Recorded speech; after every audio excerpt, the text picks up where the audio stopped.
Lors du pique-nique familial, ma sœur a levé son verre et a dit, à celui qui arrive toujours fauché, dans le besoin, et qui espère encore compter. Mes parents ont ri. J'ai levé mon verre et j'ai dit, à celle qui est si désespérée que. La famille s'est figée, sous le choc. Je m'appelle Mara Bennett, j'ai 34 ans. Et au moment où ma sœur a levé son verre de vin en plastique lors de notre pique-nique familial, je savais déjà qu'elle avait attendu tout l'après-midi pour me gêner. Vous savez le genre de moment que je veux dire. Tout le monde sourit trop fort. Tout le monde mâche trop lentement. Tout le monde sent que quelque chose de désagréable approche. Mais personne ne dit un mot, car ils veulent un spectacle plus que la paix. C'était l'ambiance autour des tables pliantes près du lac ce soir-là. Les hamburgers fumaient encore sur le grill. Les enfants couraient dans l'herbe mouillée. Et ma famille faisait semblant d'être le genre de personnes qui ne se réunissent que pour rire. Puis ma sœur s'est levée, a tapoté sa tasse avec une fourchette, et a souri de cette manière lumineuse et polie qui semblait toujours douce de loin et cruelle de près. À celle qui arrive toujours fauchée, nécessiteuse, et espérant toujours compter. Ma mère a ri la première. Mon père a baissé les yeux et a souri dans son assiette. Quelques cousins ont suivi, car c'est ce que font les faibles quand la cruauté arbore un visage confiant. J'ai pris mon verre, je me suis levé lentement, et je l'ai regardé droit dans les yeux. Alors levons un verre, ai-je dit, à la désespérée qui emprunte à la personne qu'elle se moque, ment à ce sujet devant sa famille, et s'attend toujours à des applaudissements. Toute la cour est devenue silencieuse. Son sourire s'est estompé. Mon père a enfin levé les yeux. Ma mère est devenue pâle et ma sœur, pour la première fois de sa vie, a semblé effrayée au lieu d'être supérieure. Avant que je ne vous raconte ce qui s'est passé ensuite, et ce qui a été dit après que j'ai cessé de protéger les mensonges de tout le monde, dites-moi quelle heure il est chez vous en ce moment, et d'où vous regardez? Je suis curieuse de voir jusqu'où cette histoire voyagera. Vanessa s'est vite remise, car c'était l'un de ses talents préférés. Elle pouvait tomber la face la première en public et toujours faire en sorte que le sol ait l'air de l'avoir offensée. Elle a eu un petit rire, a touché le bord de ses lunettes de soleil, et a dit « Waouh, Mara, alors on fait ça à un pique-nique familial ». Le ton était doux, mais le message était clair. J'étais le problème parce que je répondais, pas elle pour avoir commencé. Cela avait été le modèle familial pendant des années. Elle coupait, je saignais, puis tout le monde demandait pourquoi je faisais un tel désordre. Tu as commencé, ai-je dit. Ne fais pas la choquer parce que j'ai enfin répondu. Ma mère, Carole, s'est penchée en avant avec cette voix haletante qu'elle utilisait chaque fois qu'elle voulait aplanir les choses, sans jamais corriger personne. Les filles, pas ici, pas maintenant. Pas devant les gens. C'était toujours la règle quand Vanessa franchissait une limite. Le problème n'était jamais la blessure. Le problème était toujours que quelqu'un puisse la voir. Vanessa haussa les épaules, comme si elle s'ennuyait. Je faisais une blague. Tu fais toujours ça. Tu transformes tout en drame parce que tu es insécure. Certains cousins ont détourné le regard. D'autres ont regardé avec la fascination que les gens réservent habituellement aux accidents de voiture. J'ai posé ma tasse sur la table, avant de la broyer dans ma main. Une blague? J'ai dit, tu m'as emprunté $3000 en février parce que ton chèque de commission était en retard. Tu as emprunté $900 en avril pour ta voiture. Tu as encore emprunté en juin, parce que le loyer de ton appartement en centre-ville était dû, et tu ne voulais pas que ton fiancé sache que tu étais en retard.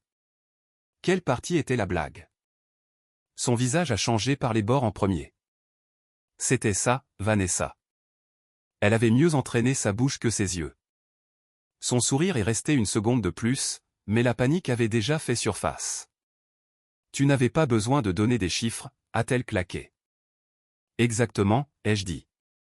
Tu n'avais pas besoin de me porter un toast comme si j'étais ton cas de charité familiale. Un faible murmure s'est répandu le long des tables. Mon oncle a arrêté de retourner le maïs sur le grill. Un de mes jeunes cousins a regardé Vanessa de la manière dont les enfants regardent quand les adultes révèlent accidentellement qu'ils ne sont pas des dieux après tout. Jenna, mon amie du travail, qui était venue parce qu'elle pensait qu'un pique-nique au bord du lac semblait paisible, se tenait près de la glacière avec une assiette en carton à la main et me regardait comme si elle venait de comprendre 3 ans de conversation que je n'avais jamais entièrement expliqué. Vanessa croisa les bras. Alors, maintenant, tu veux une médaille parce que tu as aidé ta sœur quelquefois. Non, j'ai dit, je voulais un respect de base. Ça t'aurait coûté moins cher. Cela a frappé plus fort que je ne m'y attendais. Même mon père, Richard, s'est agité sur sa chaise. Il avait passé des années à confondre mon silence avec de la résilience. Pour lui, parce que je gérais les choses, je n'avais besoin de rien. Parce que Vanessa se plaignait bruyamment, elle devait avoir besoin de plus. C'est ainsi que certaines familles divisent l'amour. Pas par équité, mais par qui fait le plus de bruit. Vanessa s'approcha. Raconte-leur le reste, Mara. Raconte-leur comment tu te comportes comme si tu étais meilleur que tout le monde, avec tes petits boulots tristes, tes feuilles de calcul d'épargne et tes vêtements de friperie. Tu veux que tout le monde ici pense que tu es une sainte? Bien. Dis-leur à quel point tu es impossible. Dis-leur à quel point tu juges tout le monde. J'ai ri une fois, car c'était presque impressionnant. Elle avait transformé sa dépendance envers moi en mon arrogance. Je restaure des documents endommagés pour le musée d'État toute la journée, ai-je dit.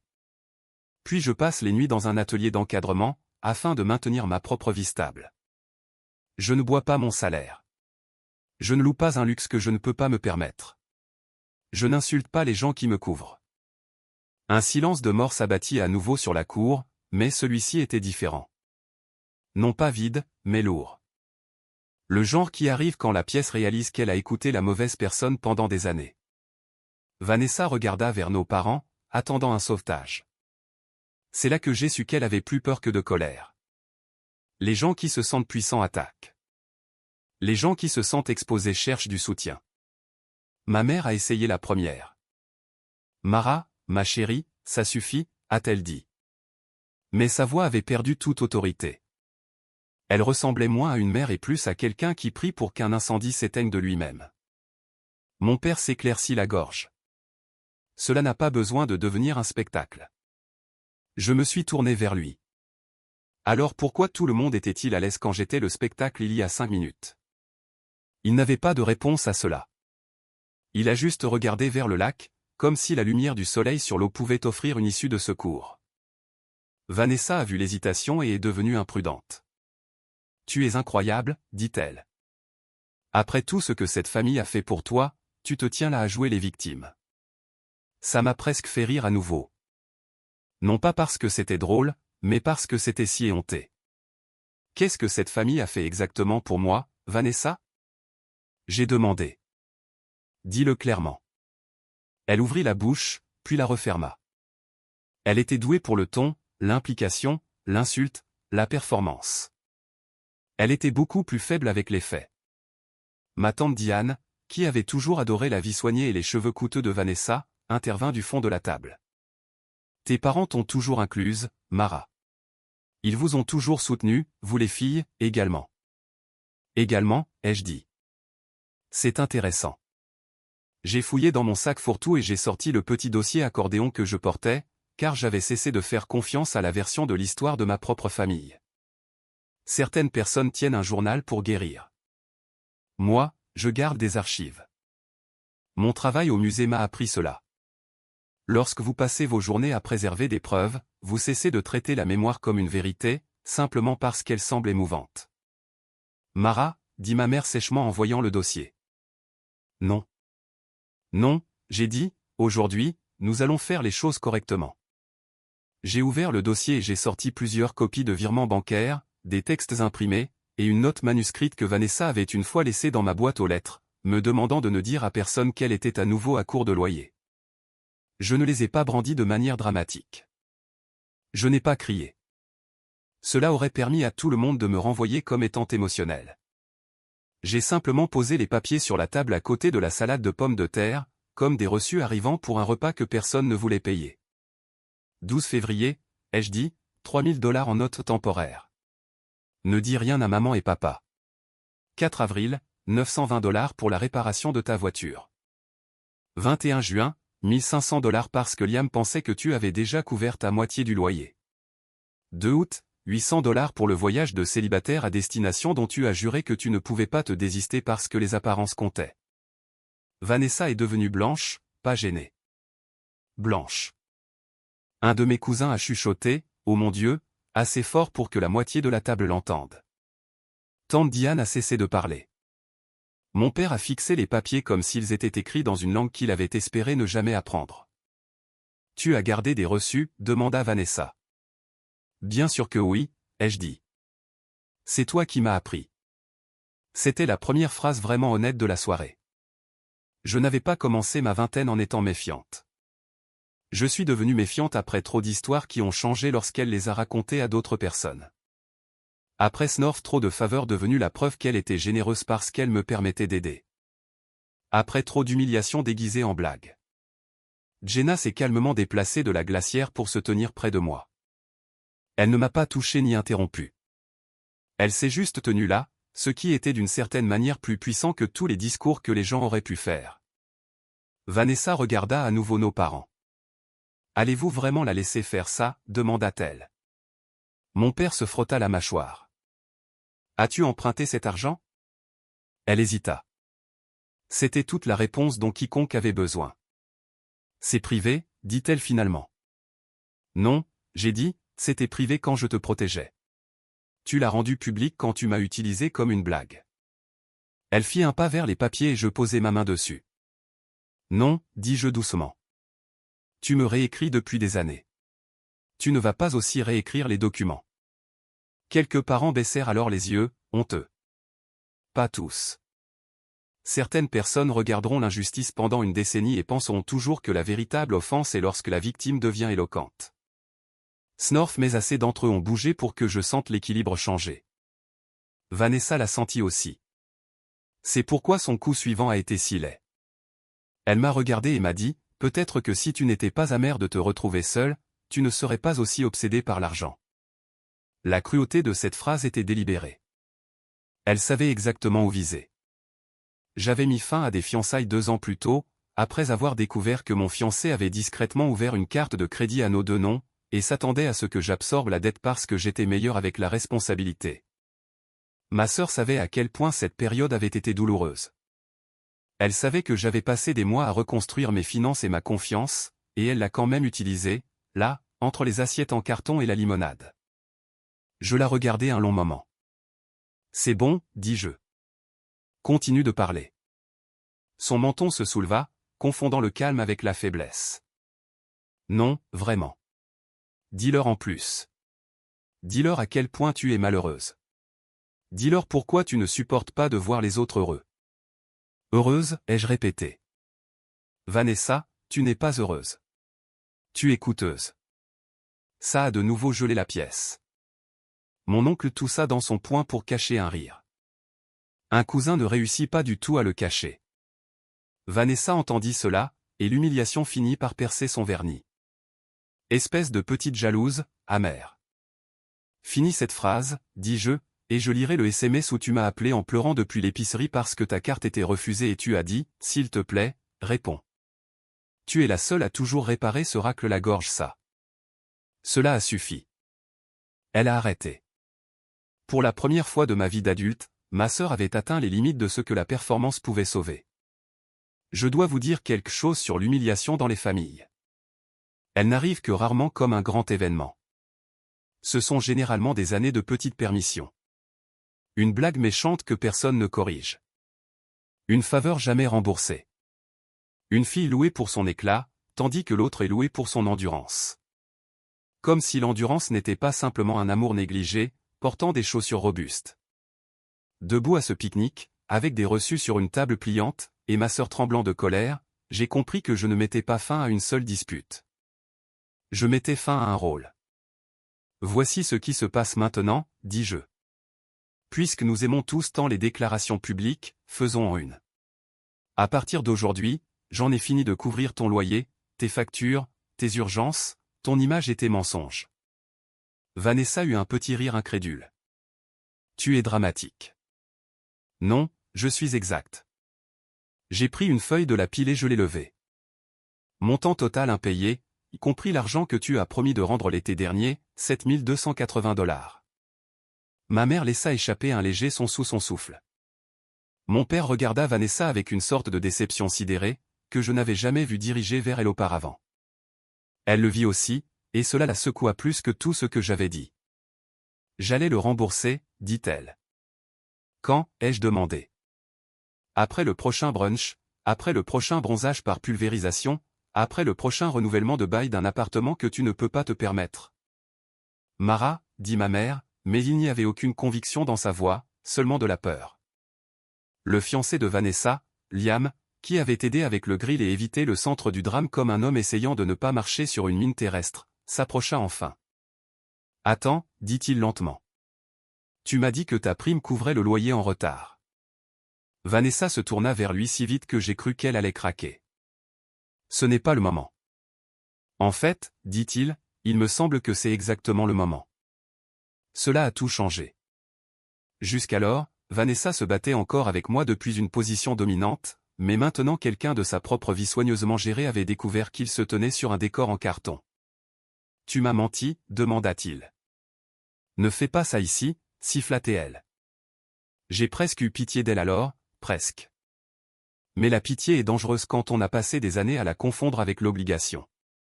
Tu as menti à tout le monde, dis-je. Et chaque fois que je suis restée silencieuse, tu as utilisé mon silence pour construire une meilleure version de toi-même. Elle me montra du doigt. Tu adores ça. Tu aimes me faire paraître mal. Non, dis-je, c'est toi qui as fait la partie paraître mal toi-même. J'ai juste arrêté de corriger. C'était ça. La phrase que j'aurais aimé apprendre à 25 ans, au lieu de 34. Mon père se leva de sa chaise. Ce n'était pas un homme grand, mais à ce moment-là, il me parut plus vieux que je ne l'avais jamais vu. Non pas faible, juste fatigué. Fatigué de la manière dont les gens regardent quand ils réalisent que leur confort a été financé par la retenue de quelqu'un d'autre. Vanessa, dit-il, le chiffre est-il réel? Elle hésita à nouveau. Ce n'est pas si simple. Ça veut dire oui, ai-je dit. Ma tante essaya une fois de plus de sauver l'ambiance. Les familles s'entraident. Je la regardai droit dans les yeux. Les familles ne se moquent pas de la personne qui les aide en appelant ça un toast. Cela la fit taire pour de bon. Liam s'éloigna de Vanessa comme s'il avait physiquement besoin de distance pour réfléchir. Tu as dit que Mara demandait toujours de l'aide, dit-il doucement. Tu m'as dit qu'elle était irresponsable. Vanessa ouvrit la bouche, mais il ne restait plus rien qui puisse paraître crédible. C'est là que la première vraie conséquence est apparue. Non en privé, mais devant tout le monde. Ce n'était pas bruyant. C'était pire. Les gens ont commencé à s'éloigner d'elle. Pas de façon dramatique, juste assez. Un cousin qui se tenait près d'elle a dérivé vers la table des boissons. Tante Diane s'est assise et a regardé ses genoux. Ma mère a cessé d'essayer d'apaiser. Mon père a cessé de défendre la paix à tout prix. Vanessa était toujours au milieu de la cour, mais elle était soudainement seule. J'ai ramassé les papiers en une pile soignée. Je t'enverrai un échéancier de remboursement ce soir, ai-je dit. Si tu l'ignores, je considérerai l'argent comme des frais de leçon et je ne répondrai plus jamais à aucun appel d'urgence de ta part. Elle me fixa. Tu couperais les ponts avec ta propre sœur. Je cesserai de financer ma propre humiliation. Snorf, puis j'ai regardé mes parents et avant que l'un de vous ne me demande d'être la personne la plus grande, ne le faites pas. J'ai été la personne la plus grande si longtemps, vous l'avez tous confondu avec ma forme permanente. Personne ne parlait. La brise du lac faisait bouger les bords de la nappe. Une serviette en papier s'est soulevée et est retombée. Quelque part derrière nous, un des petits-enfants a demandé si le dessert était prêt, ce qui semblait presque absurdement normal. C'est à cela que ressemblent les ruptures familiales. Le monde ne s'arrête pas. Il se révèle simplement.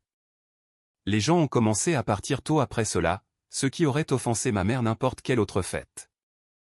Mais ce soir-là, elle ne l'a guère remarqué. Un pique-nique construit sur les apparences ne peut pas survivre longtemps à la vérité. Tandis que les parents pliaient les chaises et chargeaient les glacières, j'ai capté des fragments de l'histoire qui se répandaient à voix basse. Je n'avais aucune idée. 7000. Elle a dit que Mara était fauchée. C'est incroyable. Ce n'était pas tout le monde qui se rangeait soudainement de mon côté. La vie réelle est plus lente que ça.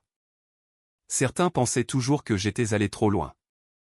Certains croyaient à l'ancienne religion familiale selon laquelle la paix publique est plus importante que l'équité privée. Mais le charme était rompu, et une fois qu'un charme familial est rompu, il revient rarement sous la même forme. Vanessa a essayé 2 fois de prendre les gens au dépourvu pour obtenir de la sympathie. D'abord ma tante, puis Liam. Ni l'une ni l'autre de ces conversations n'a duré longtemps.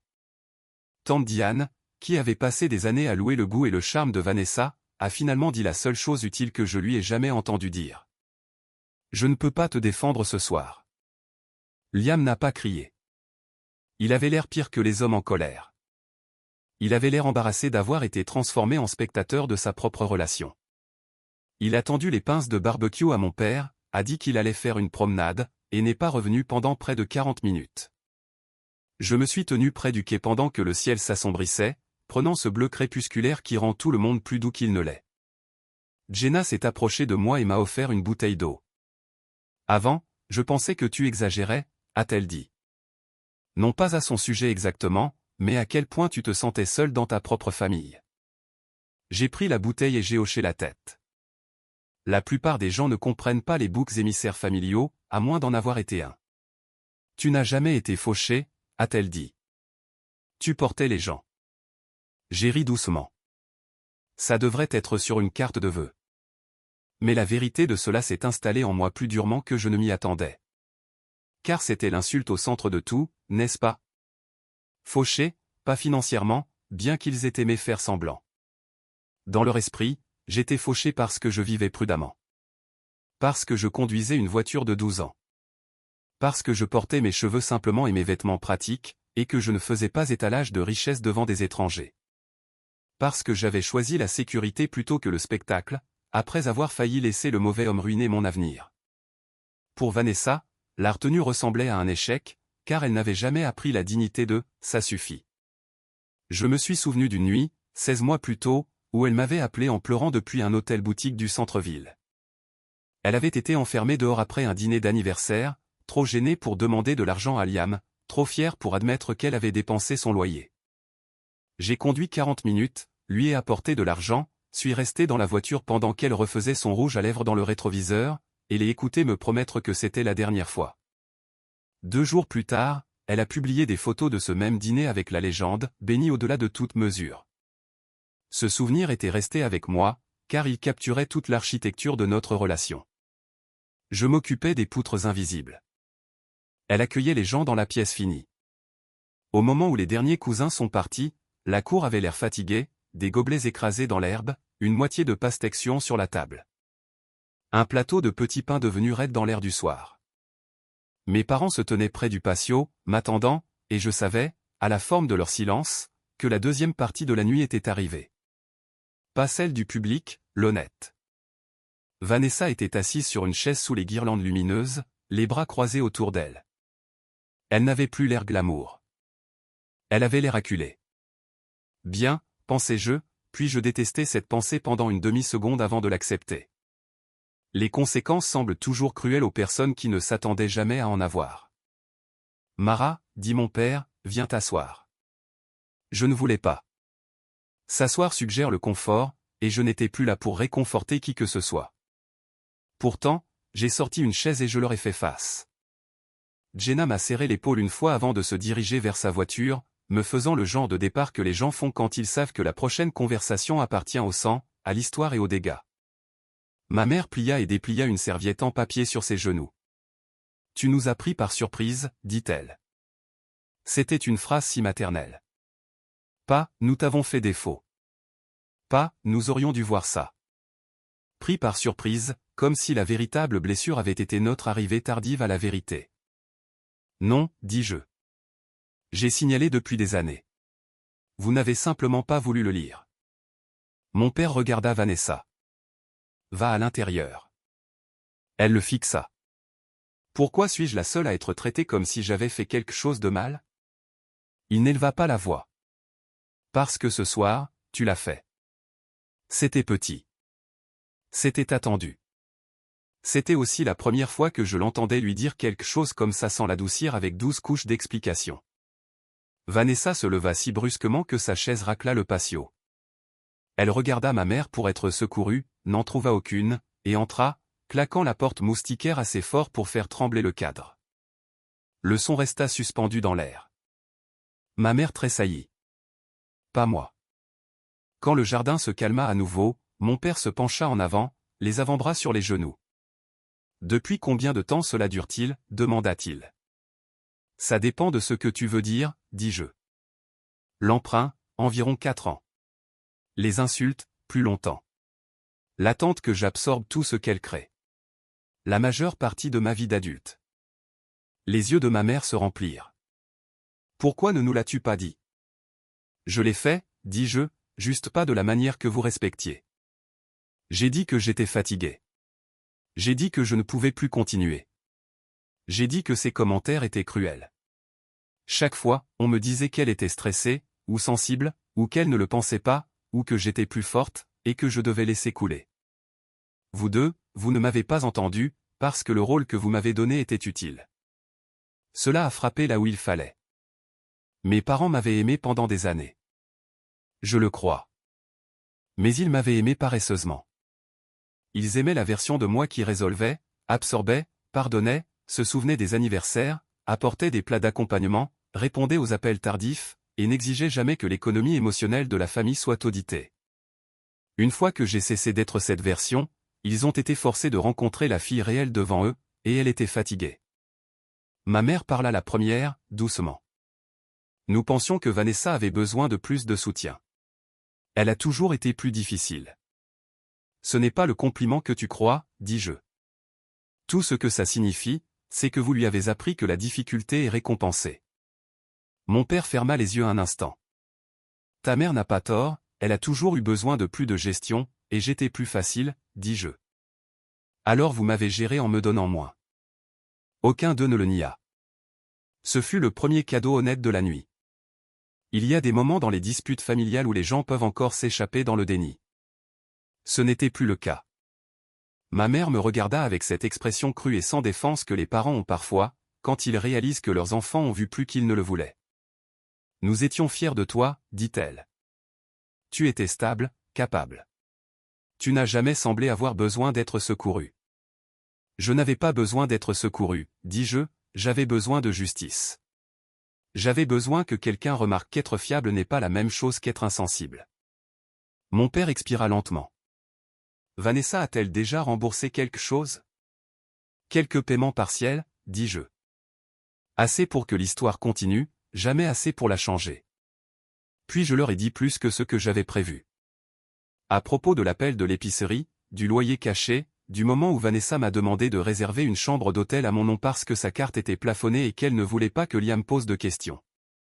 À propos de la fois où elle s'est tenue dans ma cuisine d'appartement en pleurant à cause d'un avis de coupure, puis a posté des photos le lendemain d'une chaise de salon avec de nouveaux mèches et une légende sur le self-care. Ma mère couvrit sa bouche. Mon père semblait vieillir à chaque minute, mais je n'avais pas fini. Savez-vous ce qui a fait le plus mal, ai-je demandé. Pas l'argent. Pas même les insultes. C'était de vous entendre tous les deux rire ce soir, avant que vous ne sachiez que j'allais répondre. C'était de réaliser que, quelque part en chemin, je suis devenu sûr à manquer de respect. Ma mère commença à pleurer alors. De vrais pleurs, pas des pleurs de parents blessés. Le genre qui arrive quand votre image de soi se fissure et qu'il n'y a personne à blâmer pour le son. Je suis désolé, murmura-t-elle. Je suis si désolé. La voix de mon père était rauque quand il parla. J'aurais dû arrêter ce toast dès qu'il a commencé. Oui, dis-je. Tu aurais dû. Certaines personnes appelleraient cela dur. Moi, je l'appelle précis. La précision n'est pas de la cruauté simplement parce qu'elle refuse de se parer. Mon père hocha la tête une fois, acceptant. Tu as raison. Les mots étaient simples, mais ils changeaient l'atmosphère. Toute ma vie, la paix dans notre famille avait dépendu de moi, avalant la vérité plus vite que les autres ne créaient des problèmes. Entendre mon père dire que j'avais raison sans se presser d'excuser Vanessa m'a presque désorienté. Ma mère s'essuya le visage. Qu'est-ce que tu attends de nous maintenant? C'était la meilleure question de la soirée, car c'était la première qui centrait ma réalité au lieu de leur inconfort. J'ai répondu lentement. D'abord, arrêtez de me demander de prendre des appels, de prêter de l'argent, d'aplanir les choses ou d'expliquer Vanessa à elle-même. Deuxièmement, ne me dites pas de pardonner rapidement, simplement parce que la maison semble tendue. Troisièmement, si elle m'insulte à nouveau devant vous, je veux que vous l'abordiez immédiatement, pas après coup. Et quatrièmement, ne confondez pas l'accès à ma personne avec le droit de disposer de ma personne. Ma mère hocha la tête à travers ses larmes. Mon père hocha la tête aussi. C'est juste. C'est nécessaire, ai-je corrigé. Puis il posa la question que je savais venir. Voulez-vous que nous la fassions vous rembourser? J'y réfléchis un instant, non pas parce que je doutais de la réponse, mais parce que je voulais être honnête sur ce que l'argent signifiait. Oui, dis-je, mais pas parce que j'ai besoin de chaque dollar pour survivre. J'ai besoin que la dette soit reconnue, car le mensonge a été coûteux de plus d'une façon. Mon père se pencha en arrière sur sa chaise. Alors c'est ce qui se passe. Elle te remboursera. Et si elle doit changer son mode de vie, alors elle le change. Ma mère fit un petit hochement de tête tremblant. Plus de sauvetage. Il y eut un long silence après cela, mais ce n'était pas le genre ancien. Pas le genre rempli d'évitement. Celui-ci contenait du travail. Finalement, ma mère dit, « Je crois que nous avons pris l'habitude d'admirer l'éclat de Vanessa, et de nous fier à ta structure. » Je la regardai. C'est la phrase la plus honnête que vous ayez dite de toute l'année. Elle faillit rire, puis ne le fit pas. Mon père le fit une fois, amèrement. Et la structure ne scintille pas, alors nous l'avons tenue pour acquise. Exactement. J'ai croisé les mains sur mes genoux, pour qu'il ne les voie pas trembler. Se lever en public avait semblé plus facile que cela. La vérité publique fonctionne à l'adrénaline. La vérité privée fonctionne au chagrin. Je vous aime tous les deux, ai-je dit. Mais je ne fais plus ça. Si la seule façon de rester proche de cette famille est de continuer à être diminué, alors la distance sera plus saine que la proximité. Ma mère tendit la main vers la mienne, puis s'arrêta à mi-chemin, demandant sans mots. Je la laissai la prendre, non pas parce que tout était réparé. Rien n'était réparé, mais parce que les limites ne sont pas des murs, lorsqu'elles sont utilisées correctement. Ce sont des portes avec des serrures. Et pour la première fois, j'avais enfin la main sur la clé. Vanessa revint dehors 20 minutes plus tard, son mascara taché, et sa colère réarrangée en fierté blessée. Liam était avec elle, mais il se tenait un peu à l'écart, comme si la proximité était devenue une décision au lieu d'une habitude. Mes parents la regardaient différemment maintenant. C'était le miracle silencieux de la nuit. Non pas qu'ils aient soudainement cessé de l'aimer. Les parents le font rarement. Le miracle était que l'amour avait enfin cessé de les aveugler. « Assieds-toi » dit mon père. Elle s'exécuta. Pas de performance, pas de soupir dramatique, juste une chute rigide et tendue sur la chaise de patio en face de nous. Ma mère parla la première cette fois. « Tu dois des excuses à Mara. » Vanessa eut un petit rire sans humour. « Alors c'est ça, un tribunal ?» « Non, dis-je. C'est la première conversation normale que cette famille a eue sur ton comportement depuis des années. » Elle me regarda avec un ressentiment non dissimulé. « Tu m'as humilié. Tu m'as annoncé fauché devant 30 personnes. Comme une blague. »« Non, dit mon père, et nous nous sommes tous les quatre tournés, car il ne l'interrompait presque jamais. Ce n'était pas une blague. C'était méchant. Et tu savais exactement ce que tu faisais. » Vanessa le fixa comme s'il avait changé de langue en pleine phrase. Ma mère déglutit difficilement et ajouta, « Et l'argent n'est pas un malentendu. C'est une dette. » J'ai vu ces mots la frapper. Une dette, pas une faveur, pas un soutien. Pas une chose temporaire entre sœurs. Une dette. Ce simple label a dépouillé des années de jolies histoires des os de ce qu'elle avait fait. Elle a regardé Liam, mais il n'avait rien de prêt pour elle. « As-tu dit à Mara que j'avais couvert le loyer » demanda-t-il doucement. Elle ne dit rien. « As-tu dit à tes parents que c'était elle qui demandait toujours de l'aide » Silence, Vanessa. Sa voix ne monta pas. Elle se durcit. « L'as-tu fait » Oui, marmonna-t-elle. Personne ne bougea un instant. Puis mon père dit, « Tu rembourseras chaque dollar à Mara. Nous pouvons t'aider à élaborer un plan, mais nous ne le paierons pas pour toi. » Sa tête se redressa. « Vous me feriez lutter pour ça. » Snorf, la réponse de ma mère vint avant celle de quiconque. « Non, nous te faisons faire face à ce que tu as créé. » J'aimerais pouvoir expliquer à quel point cela a été surprenant. Ma mère avait passé tellement de nos vies à amortir les conséquences avant qu'elle n'atteigne Vanessa, qu'entendre qu'elle arrêtait, c'était comme entendre une porte longtemps bloquée s'ouvrir enfin. Vanessa se tourna à nouveau vers moi. Tu sais quoi? Très bien. Prends ton argent si ça compte tant pour toi. Oui, dis-je. Non pas parce que je vénère l'argent, mais parce que je respecte l'effort. Chaque dollar que tu as traité avec désinvolture m'a coûté du temps que tu n'as jamais valorisé. Elle roula des yeux, mais plus faiblement maintenant. Tu dois toujours tout transformer en leçon de morale. Non, dis-je. La vie a fait ça. Je le dis juste à voix haute. Liam se frotta la nuque d'une main. Je rentre à la maison, dit-il. Vanessa le regarda avec incrédulité. Sérieusement? Oui, dit-il, parce que je ne sais pas quelle est la pire partie, la dette, le mensonge, ou la façon dont tu as publiquement démoli la personne qui t'a couverte. Il regarda mes parents. Je suis désolé que cela se soit passé ici. Puis il me regarda et, je suis désolé d'y avoir cru.